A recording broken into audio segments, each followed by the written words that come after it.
மத்திய உள்துறை அமைச்சர் அமித்ஷா தலைமையில் பாஜக மாநில மையக்குழு கூட்டம் தொடங்கியிருக்கிறது. இது தொடர்பான முக்கிய செய்தியை பார்த்துக் கொண்டிருக்கிறோம்.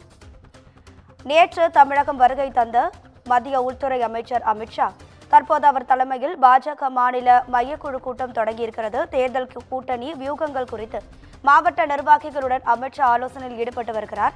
இது தொடர்பான கூடுதல் தகவல்களை நமது செய்தியாளர் அருண் வழங்கிட கேட்கலாம். அருண் வணக்கம். இந்த கூட்டத்தில் பாஜக தரப்புல இருந்து யார் யாரெல்லாம் கலந்துக்கிட்டாங்க? இந்த ஒரு கூட்டத்திற்கு அப்புறமா செய்தியாளர்களை சந்திப்பதற்கு ஏதாவது வாய்ப்புகள் இருக்கா? உங்க முழு விவரங்களை சொல்லுங்க.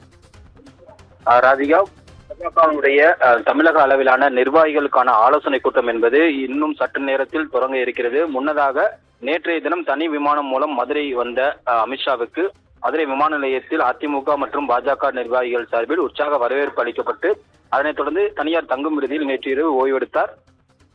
இந்த நிலையில் சரியாக காலை 11:30 மணி அளவில் மதுரை சிந்தாமணி பகுதியில் இருக்கக்கூடிய தனியார் நட்சத்திர விடுதியிலிருந்து பலத்த போலீஸ் பாதுகாப்புடன் மீனாட்சி அம்மன் கோவிலில் சாமி தரிசனம் மேற்கொண்டார். சாமி தரிசனம் மேற்கொள்வதற்கு முன்னதாகவே பாஜகவுடைய மாநில தலைவராக இருக்கக்கூடிய நயினா நாகேந்திரன், முன்னாள் மாநில தலைவர் அண்ணாமலை, அதேபோல முன்னாள் மத்திய இணையமைச்சராக இருந்த பொன் ராதாகிருஷ்ணன், மத்திய இணையமைச்சர் எல் முருகன், வானதி சீனிவாசன் மற்றும் தமிழிசை சவுந்தரராஜன் ஆகியோரை தனித்தனியாக சந்தித்தார். அதனைத் தொடர்ந்து சாமி தரிசனம் மேற்கொண்ட பிறகு அவர் தொடர்ச்சியாக ஒரு அரை மணி நேரம் மதுரை மீனாட்சி அம்மன் கோவிலில் உள்ள அம்மன் சன்னதி, அம்மன் மீனாட்சி அம்மன் சன்னதி, அதே போல சொக்கநாதர் ஆகிய சன்னதிகளில் தரிசனம் மேற்கொண்ட பிறகு பலத்த போலீஸ் பாதுகாப்புடன் தனியார் நட்சத்திர விடுதியாக சிந்தாமணி பகுதியில் சென்றிருக்கிறார். அதனைத் தொடர்ந்து அங்கு தற்போது அமித்ஷாவுடன் பாஜகவுடைய உயர்மட்ட குழு உறுப்பினர்களுக்கான ஆலோசனை கூட்டம் என்பது தற்போது தொடங்கியிருக்கிறது.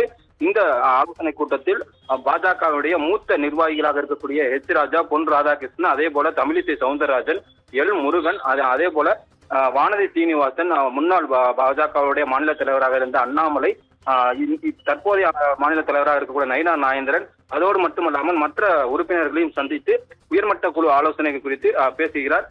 அதே போல வரக்கூடிய 2026 சட்டமன்ற தேர்தலில் பாஜகவினுடைய பங்கு எந்த அளவுக்கு இருக்க வேண்டும் என்றும், கூட்டணி கட்சிகளுடைய நிலைப்பாடு குறித்தும் மற்ற கட்சிகள் சேர்ப்பதற்கான ஆலோசனை கூட்டமாகவும் இந்த உயர்மட்ட குழு என்பது இருக்கும் என்றும் தெரிய வருகிறது. சுமார் ஒரு அரை மணி நேரம் முதல் 1 மணி நேரம் இந்த உயர்மட்ட ஆலோசனை குழுவானது நடைபெறும் என்றும் தெரிவிக்கப்பட்டிருக்கிறது.